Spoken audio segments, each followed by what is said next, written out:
morning students. Today we are going to discuss about non number. आज हम discuss करने जा रहे हैं नॉन से रिलेटेड एक टॉपिक नंबर के बारे में। आज के इस वीडियो सेशन में हम देखेंगे कि नंबर क्या होता है, नंबर से कैसे क्वेश्चंस आते हैं एग्जाम में, उन क्वेश्चंस को कैसे सॉल्व करते हैं।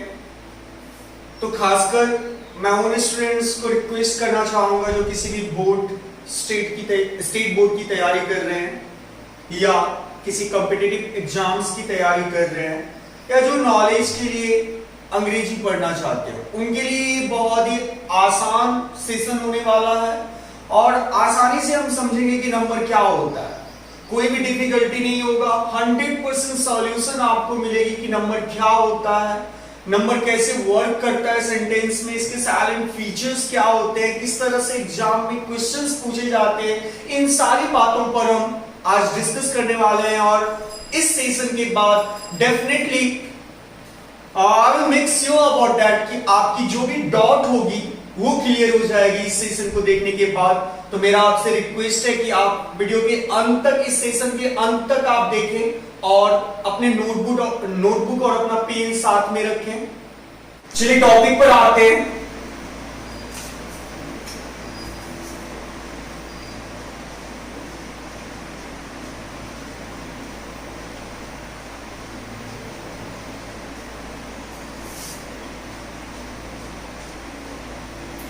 If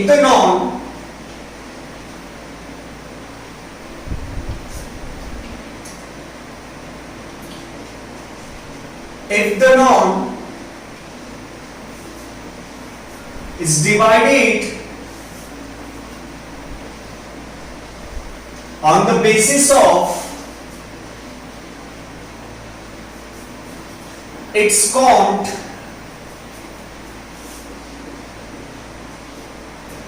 ability formed into two forms.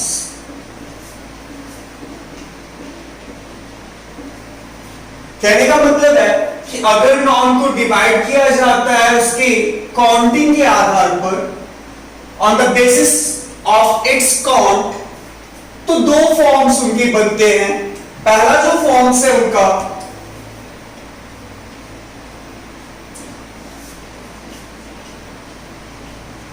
से कंटेबल नॉन कहा जाता है और दूसरा जो फॉर्म्स है से अनकंटेबल नॉन कहा जाता है।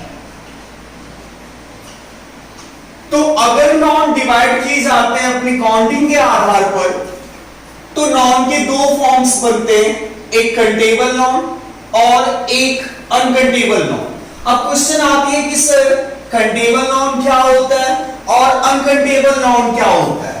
तो anything that can be counted, कुछ भी जिसे हम गिन सकते हैं, वेदर इट इज सिंगुलर और प्लूरल, चाहे वो सिंगुलर हो या प्लूरल हो, अगर गिना जाता है तो उसे कंटेबल नाउन कहेंगे। Uncountable noun anything that can not B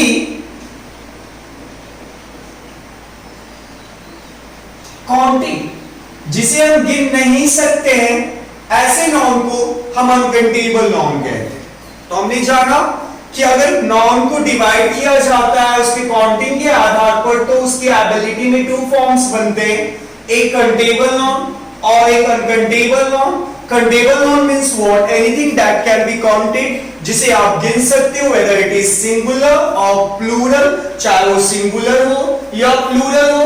uncountable noun anything that can not be counted, it is called uncountable noun. Countable non में आप देख सकते हैं a boy, boys, और अनकंटेबल नॉन में water, milk, etc. तो जिसे हम गिन नहीं सकते उसे अनकंटेबल नॉन कहेंगे और जिसे हम गिन सकते हैं उसे कंटेबल नॉन कहेंगे। वही if the noun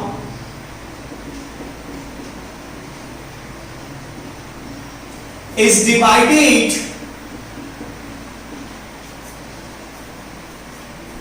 on the basis of its number, ability, formed into two forms. अगर किसी भी नॉन को डिवाइड किया जाता है उसके नंबर के आधार पर, यहां पर आपने देखा कि अगर किसी भी नॉन को डिवाइड किया जाता है उसके काउंटिंग के आधार पर, तो उनके टू फॉर्म्स बनते हैं, एक कंटेबल नॉन और एक अनकंटेबल नॉन। और यहां पर आपने देखा कि अगर नॉन को डिवाइड किया जाता है उसके नंबर के आधार पर, तब पर भी उसके दो फॉर्म्स बनते हैं, एक आपका सिंगुलर नॉन और एक आपका plural noun. Singular noun tells about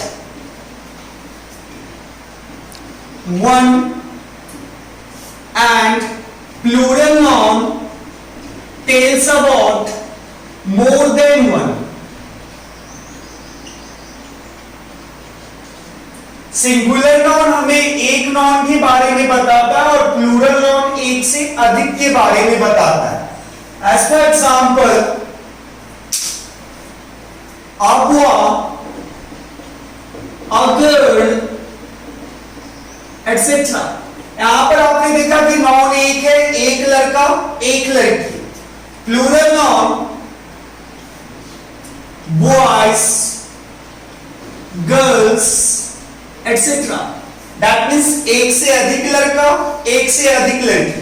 तो कहने का मतलब था यहां पर आपने दो चीज जाना कि अगर नॉन को डिवाइड किया जाता है उसके काउंटिंग के आधार पर, तो नॉन के दो फॉर्म्स बनते हैं, countable noun, uncountable non.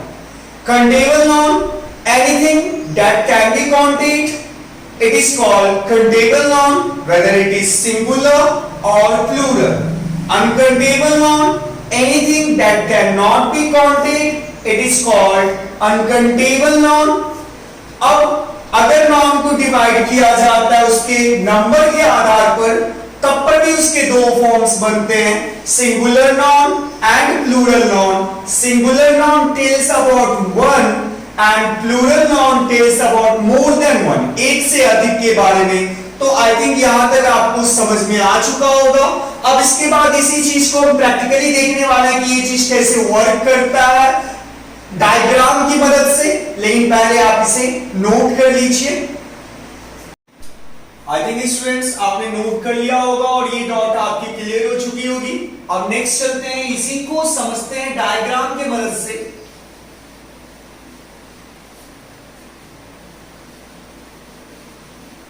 Let's understand with the diagram.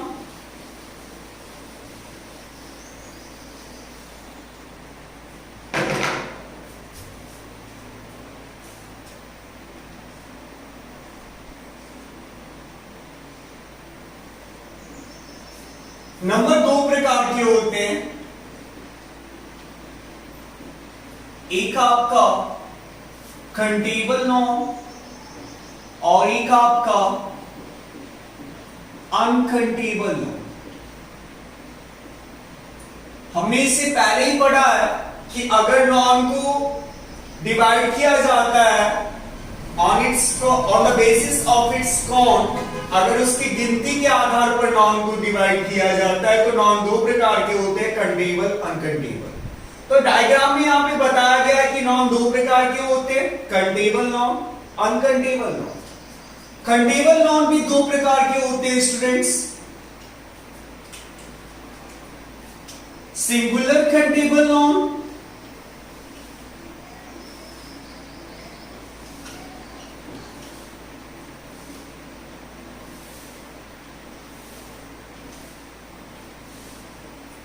और दूसरा plural countable non.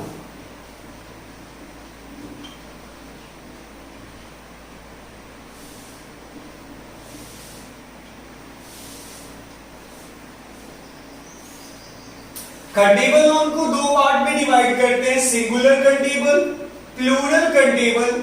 On the basis of its count या number it is divided into two parts, singular countable noun and plural countable noun. अब इतना से तो पता चल रहा है कि सिंगुलर कंटेबल नॉन में बात हो रही है सिंगुलर की, तो सिंगुलर की जब बात होगी तो वर्ब कौन सा लगेगा, सिंगुलर वर्ब यूज होगा। और जब प्लूरल कंटेबल नॉन है तो बात हो रही है किसकी, प्लूरल की, तो इसके साथ कौन सा वर्ब लगेगा, प्लूरल वर्ब लगेगा। अब इतना तो पता चल गया कि सिंगुलर कंटेबल नॉन रहेगा तो उसके साथ सिंगुलर वर्ब लगाना है, और प्लूरल कंटेबल नॉन रहेगा तो उसके साथ प्लूरल वर्ब लगाना है। जब बात होती है अनकंटेबल नॉन की, तो अनकंटेबल नॉन ना ही सिंगुलर होते हैं ना ही प्लूरल होते हैं, वो ऑलवेज सिंगुलर ही होता है, प्लूरल नहीं होता है। तो इसके साथ आपको लगानी है सिंगुलर वर्ब लगानी है। आई थिंक स्टूडेंट्स अब डायग्राम की मदद से भी आपको समझ में आ चुका होगा कि ये क्या होता है और कैसे वर्क करता है और इसके साथ कौन सा वर्ब आता है। अब इस डायग्राम को ही नोट कर लीजिए। स्टूडेंट्स आपने नोट कर लिया होगा।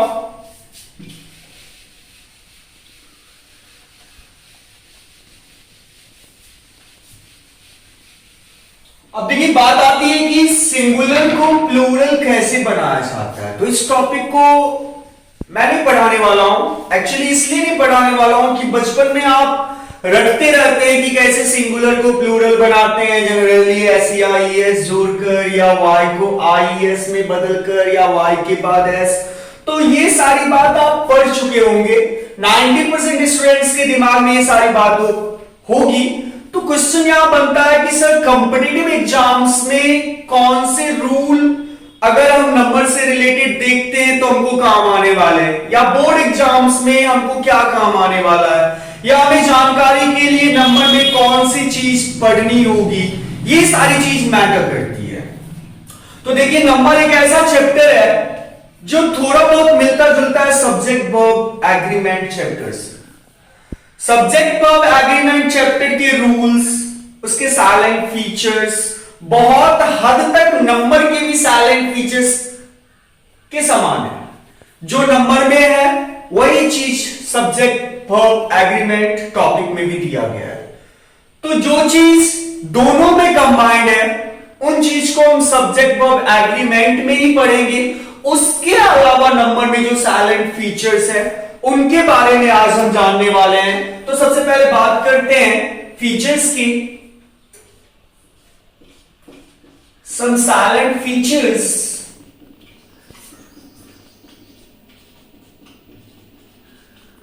of number।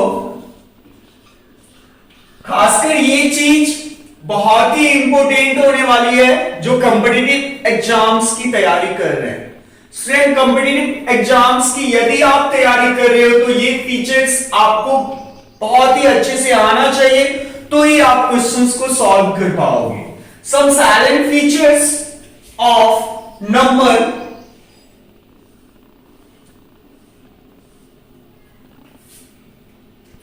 पहला आपका है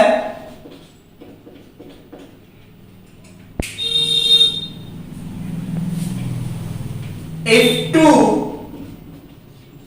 similar non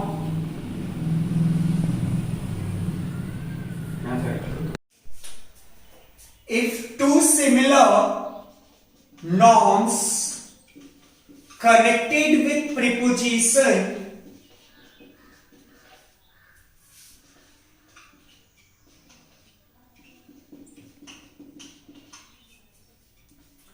बात हो रही है कि अगर दो एक ही प्रकार के नॉन, समान नॉन अगर किसी प्रीपोजिशन से टैग होते हैं, जुड़े हुए होते हैं, तो वो अपने सिंगुलर फॉर्म में रहते हैं और उनके साथ लगने वाला जो वर्ब होता है वो भी सिंगुलर वर्ब होता है। तो दो अगर एक ही प्रकार के नॉन कनेक्टेड होते हैं प्रीपोजिशन से तो वो अपने सिंगुलर फॉर्म में होते हैं और उनके साथ लगने वाला जो वर्ब होता है वो ऑलवेज सिंगुलर होता है। ये पहला आपका साइलेंट फीचर्स है कि अगर दो एक ही प्रकार के नॉन किसी प्रीपोजिशन से कनेक्टेड है तो वो सिंगुलर फॉर्म में ऑलवेज होंगे और उनके साथ जो वर्ब लगेगा वो सिंगुलर वर्ब लगेगा। जरा एग्जांपल से समझते हैं। किसी ने लिख दिया villages after villages, क्या ये गलत होगा या सही होगा? तो ये गलत होगा क्योंकि यहां पर देखिए कि दो नॉन है, villages villages two similar noun है जो कि कनेक्टेड है प्रीपोजिशन से। अब जब दो सिमिलर नॉन कनेक्टेड किसी प्रीपोजिशन से रहता है तो वो नॉन ऑलवेज सिंगुलर फॉर्म में होता है, लेकिन यहां पर सिंगुलर फॉर्म में नहीं है तो ये गलत होगा। इसका सही फॉर्म क्या होगा? Village after village. अब बात आती है कि ये तो सिंगुलर फॉर्म में होते हैं और इसके साथ ऑलवेज सिंगुलर वर्ब लगता है। सपोज एक और एग्जांपल समझते हैं। विलेज आफ्टर विलेज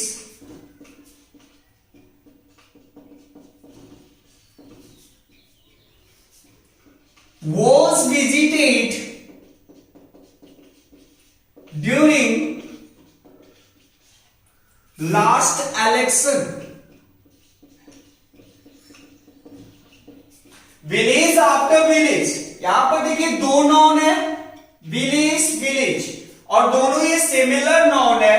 जो नॉन यहां है वही नॉन यहां है और दोनों कनेक्टेड है प्रीपोजिशन से, तो ये तो अपने सिंगुलर फॉर्म में आए हैं। अब देखते हैं कि इसके साथ वर्ब कौन से फॉर्म में, तो वर्ब भी यहां सिंगुलर फॉर्म में। एग्जाम में आपको यहां पर वर्ब प्लूरल फॉर्म्स में दिया जा सकता है, तो उस कंडीशंस में आपको एरर निकालना होगा, उस प्लूरल फॉर्म्स के वर्ब को कन्वर्ट करना होगा, बदलना होगा, चेंज इनटू सिंगुलर फॉर्म। लेकिन यहां पर सिंगुलर फॉर्म में ही दिया गया है तो ये सेंटेंस बिल्कुल सही होगा।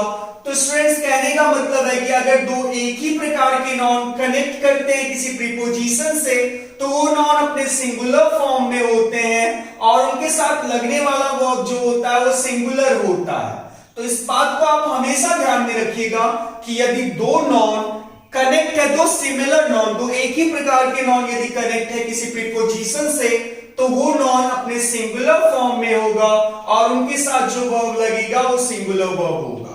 नोट कर लीजिए। आई थिंक आपने नोट कर लिया होगा।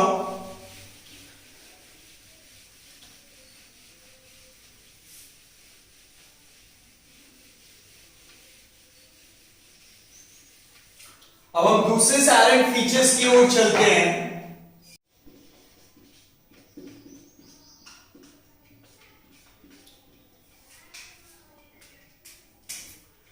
If more posts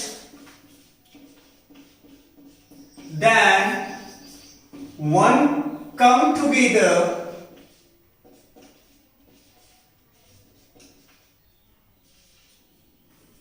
and only one gets article। हमारा रूल कह रहा है कि अगर एक से अधिक पोस्ट एक साथ जुड़े हुए हो एंड से और पहले वाले पोस्ट के आगे आर्टिकल लगा हो तो उस स्थिति में ये जो सब्जेक्ट होते हैं वो अपने सिंगुलर फॉर्म में होते हैं और उनके साथ जो वर्ब लगता है वो सिंगुलर वर्ब लगता है।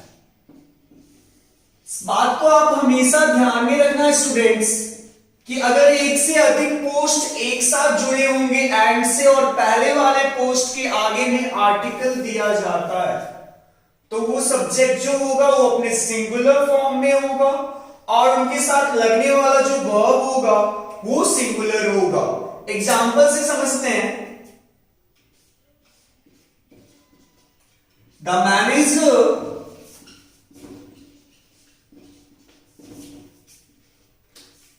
director and financier are absent today.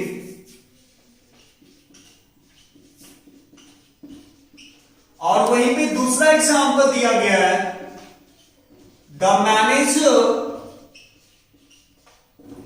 Director and financier is absent today. अब दोनों एग्जांपल को जरा ध्यान से अगर देखिएगा तो इसमें 3 पोस्ट है, मैनेजर, डायरेक्टर और फिनांसर, जो कि टैग है एंड से। अब तीनों पोस्ट में पहले वाले पोस्ट के आगे में आर्टिकल दिया गया है, तो हमारा रूल कहता है कि यदि एक से अधिक पोस्ट एक साथ जुड़े हुए हैं सब्जेक्ट के रूप में और पहले वाले पोस्ट के आगे यदि आर्टिकल दिया जाता है तो वो अपने सिंगुलर फॉर्म में होते हैं और उनके साथ लगने वाला वर्ब भी सिंगुलर होता है। तो यहां पर यूज हुआ है प्लूरल वर्ब का, तो ये सेंटेंस आपका गलत होगा। अब यहां पर देखते हैं सेम चीज है, मैनेजर, डायरेक्टर, फिनांसर, ये तीनों एक साथ अटैच है तीनों पोस्ट और पहले वाले पोस्ट के आगे में आर्टिकल है। तो अब यहां पर देखते हैं कि वर्ब जो है वो सिंगुलर है और हमारा रूल भी कहता है कि सिंगुलर वर्ब लगेगा। दैट मींस व्हाट, कि ये सेंटेंस आपका सही है। तो अगर एक से अधिक पोस्ट एक साथ जुड़े होते हैं और पहले वाले पोस्ट के आगे यदि आर्टिकल लगा होता है तो वो अपने सिंगुलर फॉर्म में होता है स्टूडेंट्स, और उसके साथ लगने वाला वर्ब सिंगुलर वर्ब होता है। आप नोट कर लीजिए। आई थिंक स्टूडेंट्स आपने नोट कर लिया होगा। दूसरा रूल, ये था हमारा दूसरा साइलेंट फीचर्स ऑफ नॉन। मैंने पहले ही आपको बता दिया है कि इसके बहुत सारे ऐसे फीचर्स हैं जो आपको सब्जेक्ट वर्ब एग्रीमेंट चैप्टर में भी मिलने वाला है। तो मैं उन सारे फीचर्स को इस नंबर सेशन में नहीं बताने वाला हूं, मैं आपको डायरेक्ट जब सब्जेक्ट वर्ब एग्रीमेंट पढ़ाऊंगा तो उस समय ही बता दूंगा। लेकिन उसके अलावा जो नंबर के फीचर्स है जिससे एग्जाम में क्वेश्चन पूछे जाते हैं वो मैं बताने जा रहा हूं। तो 2 हमने बताया अभी तक, अब हमारा तीसरा देखिएगा कि तीसरा क्या है और ये कैसे वर्क करता है, इससे रिलेटेड एरर किस तरह सॉल्व किए जाते हैं। तो तीसरा रूल हम देखेंगे,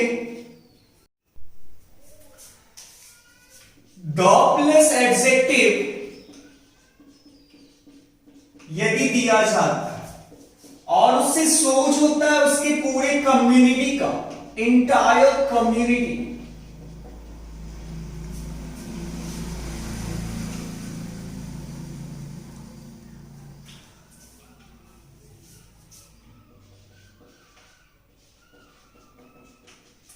अगर आपके सेंटेंस में द प्लस एडजेक्टिव दी जाती है और उस एडजेक्टिव से उसके पूरे इंटायर कम्युनिटी का बोध होता है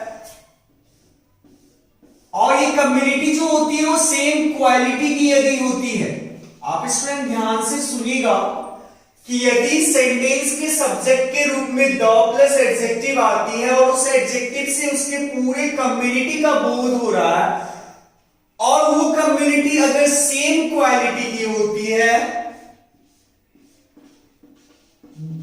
तो वो सब्जेक्ट हमेशा प्लूरल सब्जेक्ट कहलाता है और उसके साथ हमेशा प्लूरल वर्ब ही लगता है। इस बात को आप हमेशा याद रखिएगा कि यदि कोई द प्लस एडजेक्टिव से उसके पूरे इंटायर कम्युनिटी का बोध हो तो वो सब्जेक्ट प्लूरल सब्जेक्ट होता है और उसके साथ लगने वाला जो वर्ब होता है वो प्लूरल होता है। लेकिन यहां पर एक बात ध्यान देने वाली चीज है कि ऐसे सब्जेक्ट के साथ कभी भी आप एस या ईएस नहीं लगाइएगा, क्योंकि ऐसे सब्जेक्ट के साथ एस या ईएस नहीं लगाया जाता है और ना ही ऐसे सब्जेक्ट के साथ पीपल या पब्लिक का यूज किया जाता है। यदि आप ऐसे सब्जेक्ट के साथ एस या ईएस लगाते हो तो आप गलत करते हो, यदि ऐसे सब्जेक्ट के साथ पीपल या पब्लिक लगाते हो तो पर भी आप गलत करते हो। सपोज एग्जांपल से समझते हैं, सपोज दिया गया है the poor is laborious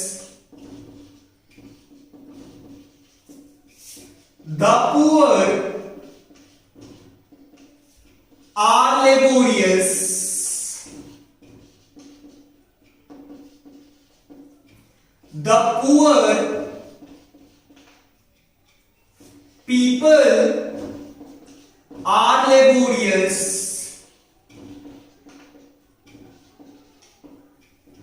the poor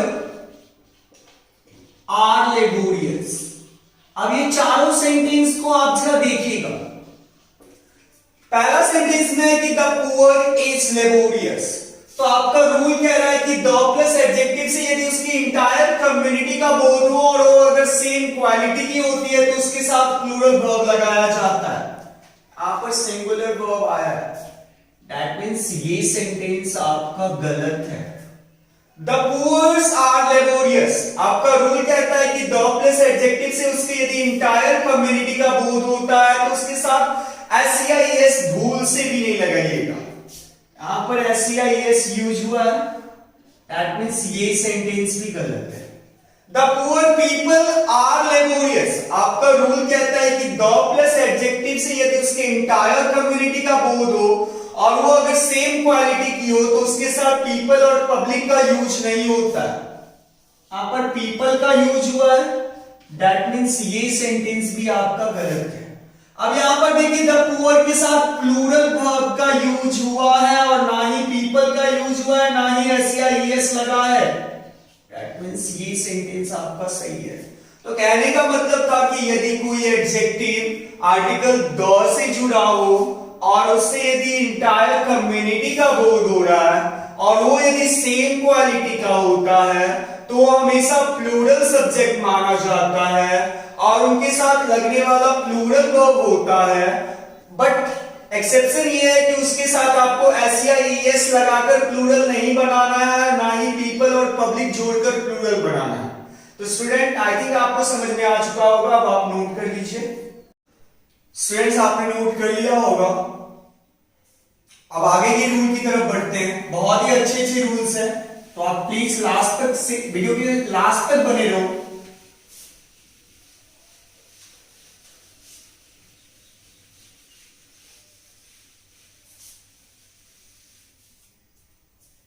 And only one gets article। हमारा रूल कह रहा है कि अगर एक से अधिक पोस्ट एक साथ जुड़े हुए हो एंड से और पहले वाले पोस्ट के आगे आर्टिकल लगा हो तो उस स्थिति में ये जो सब्जेक्ट होते हैं वो अपने सिंगुलर फॉर्म में होते हैं और उनके साथ जो वर्ब लगता है वो सिंगुलर वर्ब लगता है। इस बात को आप हमेशा ध्यान में रखना स्टूडेंट्स कि अगर एक से अधिक पोस्ट एक साथ जुड़े होंगे एंड से और पहले वाले पोस्ट के आगे में आर्टिकल दिया जाता है तो वो सब्जेक्ट जो होगा वो अपने सिंगुलर फॉर्म में होगा और उनके साथ लगने वाला जो वर्ब होगा वो सिंगुलर होगा। एग्जांपल से समझते हैं। The manager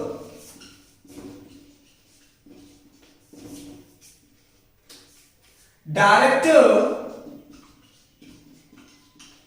and financier are absent today।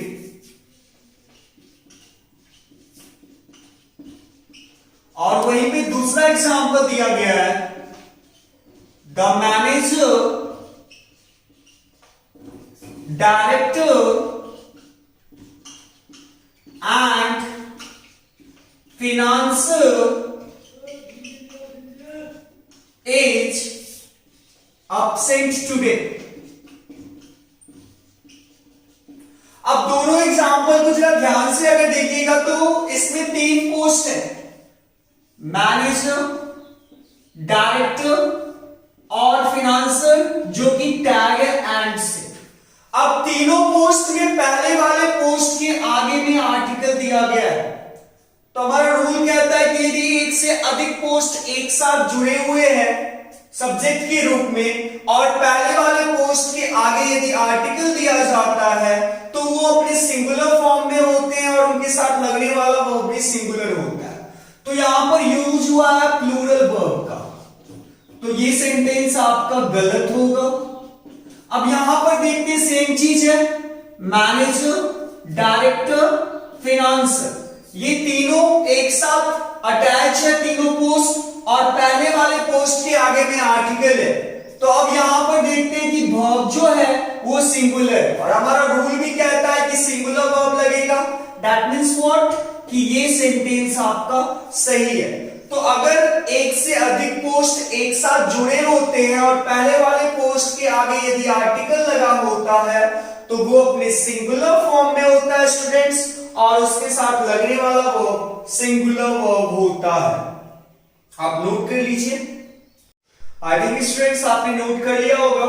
दूसरा रूल, ये था हमारा दूसरा साइलेंट फीचर्स ऑफ नॉन। मैंने पहले ही आपको बता दिया है कि इसके बहुत सारे ऐसे फीचर्स हैं जो आपको सब्जेक्ट वर्ब एग्रीमेंट चैप्टर में भी मिलने वाला है। तो मैं उन सारे फीचर्स को इस नंबर सेशन में नहीं बताने वाला हूं, मैं आपको डायरेक्ट जब सब्जेक्ट वर्ब एग्रीमेंट पढ़ाऊंगा तो उस समय ही बता दूंगा।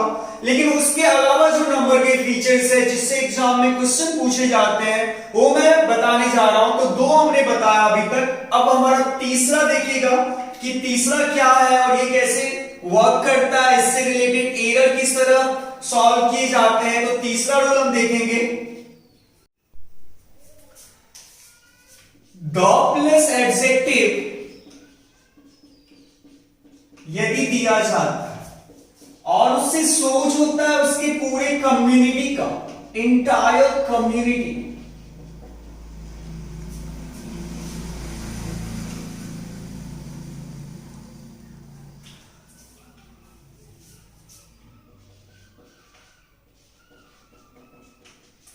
अगर आपके सेंटेंस में द प्लस एडजेक्टिव दी जाती है और उस एडजेक्टिव से उसके पूरे इंटायर कम्युनिटी का बोध होता है,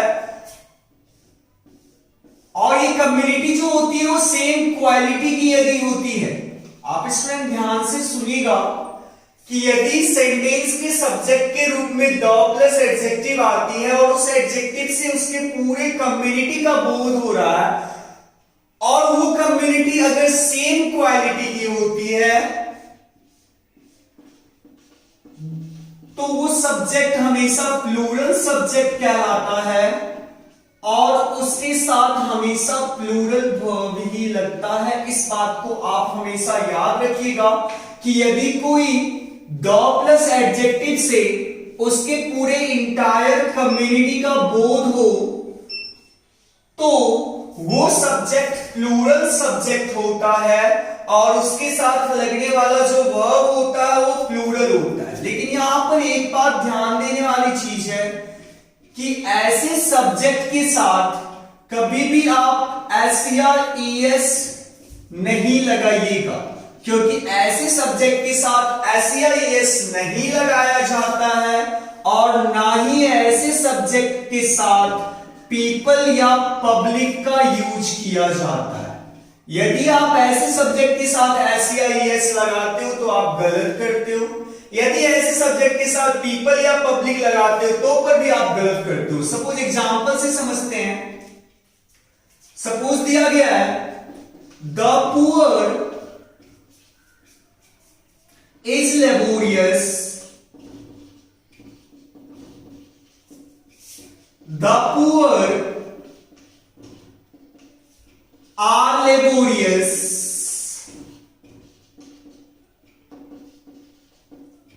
the poor people are laborious,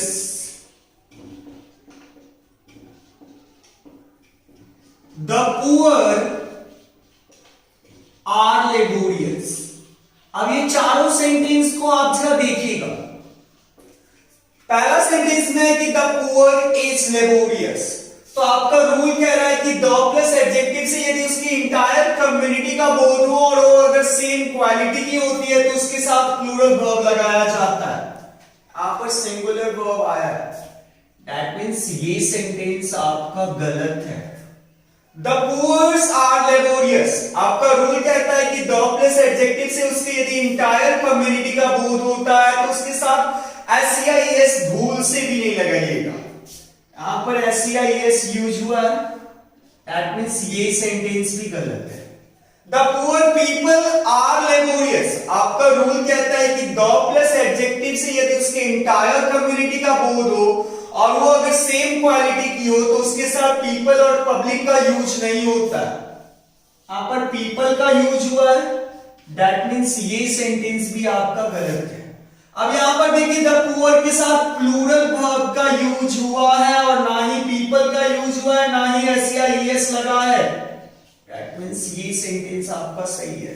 तो कहने का मतलब था कि यदि कोई एडजेक्टिव आर्टिकल द से जुड़ा हो और उससे यदि इंटायर कम्युनिटी का बोध हो रहा है और वो यदि सेम क्वालिटी का होता है तो हमेशा प्लूरल सब्जेक्ट माना जाता है और उनके साथ लगने वाला प्लूरल वर्ब होता है।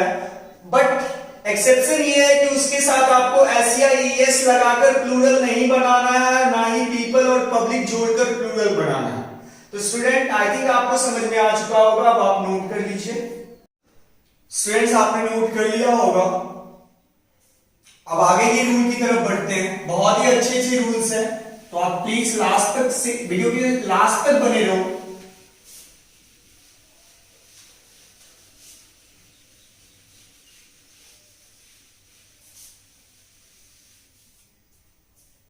चलिए चौथे रूल की तरफ चलते हैं।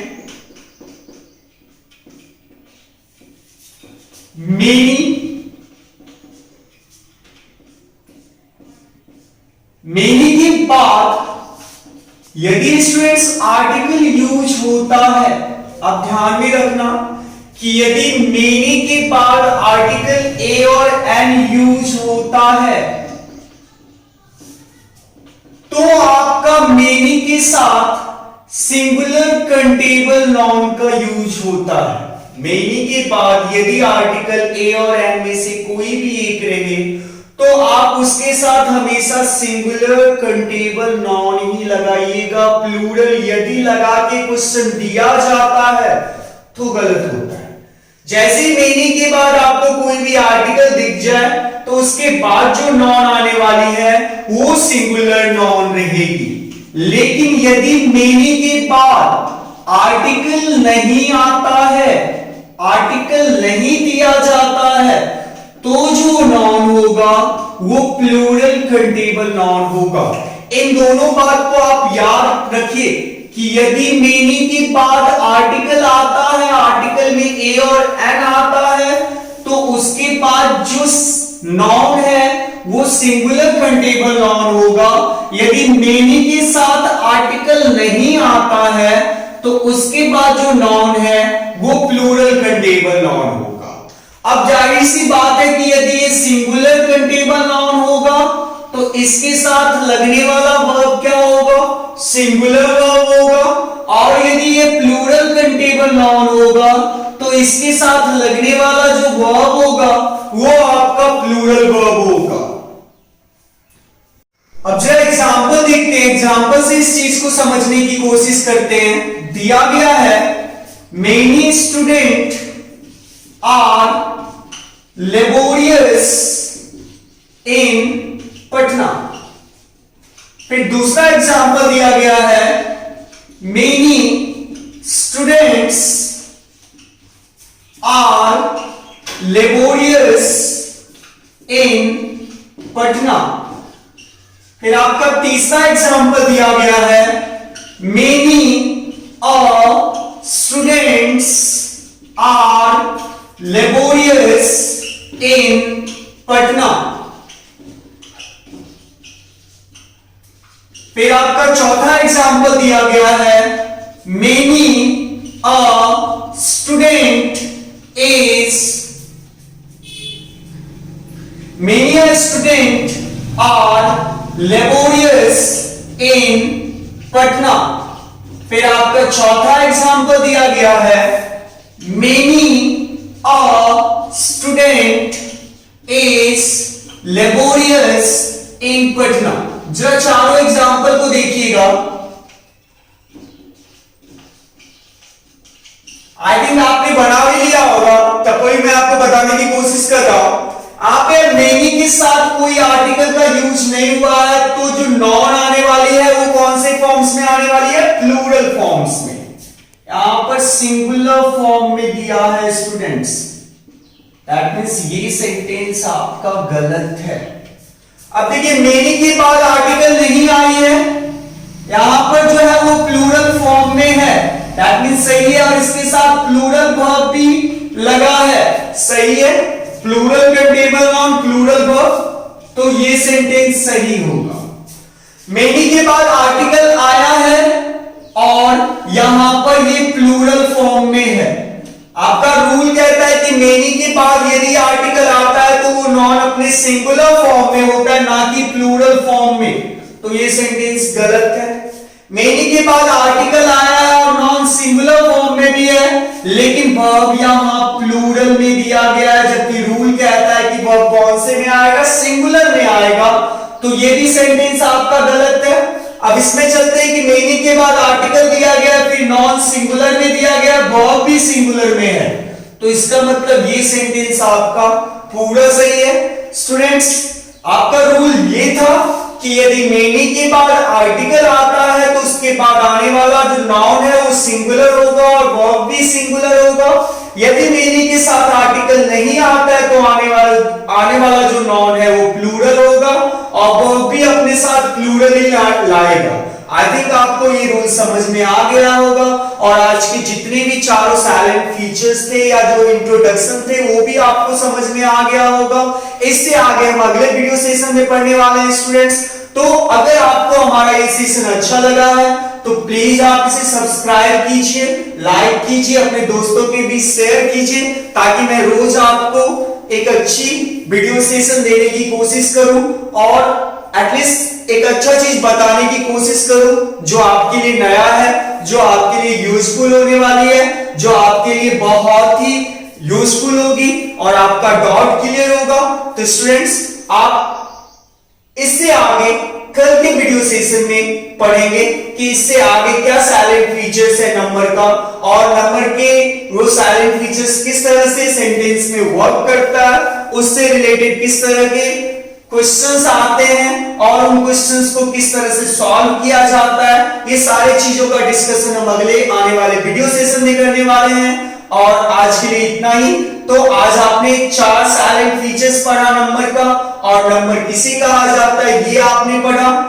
अगर आपको मेरा वीडियो सेशन अच्छा लगा है तो मैं आपसे रिक्वेस्ट कर रहा हूं कि आप प्लीज इसे सब्सक्राइब कीजिए, शेयर कीजिए, लाइक कीजिए, क्योंकि स्टूडेंट्स आगे बढ़ने के लिए सपोर्ट की जरूरत होती है, और आपका सपोर्ट यदि मुझे मिलता है तो हमें लगेगा कि नहीं, मैं जो कर रहा हूं, मैं जो इतनी मेहनत कर रहा हूं वो अच्छा कर रहा हूं और मैं और आगे करने की सोचूंगा। Thank you.